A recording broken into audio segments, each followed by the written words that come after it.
Like if you found the video valuable.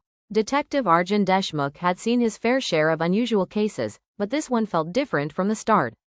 It was a cold, quiet night at Pune Junction when the station guard came running toward him, breathless and pale. "Sir, you need to see this. Carriage 7 of the 10:45 local.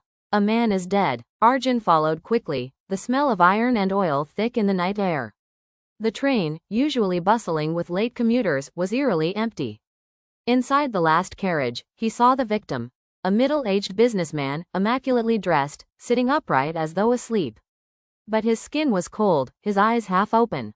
Death had taken him silently. What struck Arjun first was the man's hand. It was clenched tightly around something. He pried it open to find a train ticket, stamped clearly, but with the station name missing. Just a blank white space where it should have been. Beside the man was his briefcase, stuffed with cash and contracts. Untouched. No robbery, no motive, at least not the usual kind. "Any signs of struggle?" Arjun asked the forensic officer. "None. No bruises, no wounds. It's like he just stopped breathing." Arjun moved to the CCTV control room. They pulled up the footage from platform 3. At 10:45, the businessman boarded the empty carriage. Alone. He sat near the window, looking restless. Minutes later, the train pulled away. Nothing unusual, but then Arjun slowed the footage from inside the carriage. At first, the seat beside the businessman was empty. Then, in the space of a blink between frames, a shadowy figure appeared. No clear face, no details, just a blurred outline of a person sitting next to him. The businessman glanced at the figure, visibly startled. His lips moved, as though asking a question. The figure did not respond. Moments later, the man slumped forward, dead. By the next frame, the seat was empty again.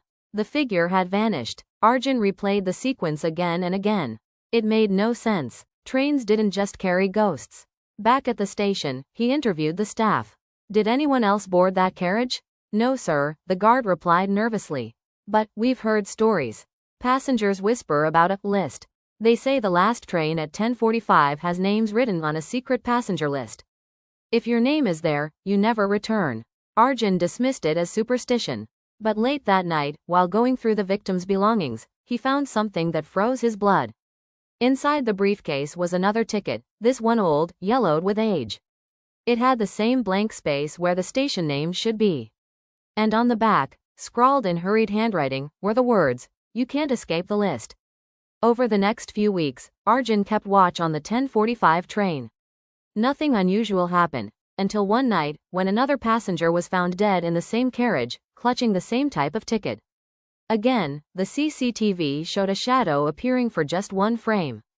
Again, the briefcase of valuables was untouched. The city began to whisper louder now. They called it the last train ticket. Passengers started avoiding the 10:45, terrified of being the next name on the mysterious list. Arjun filed his report, but deep down, he knew the case would never close. It wasn't just murder, it was something beyond reason, something the law couldn't touch. Even now, years later, some claim that if you board the 10:45 alone, you might find a stranger sitting beside you when the train pulls into the next station. A stranger with no face. And if you do, you may already have a ticket with your name on it.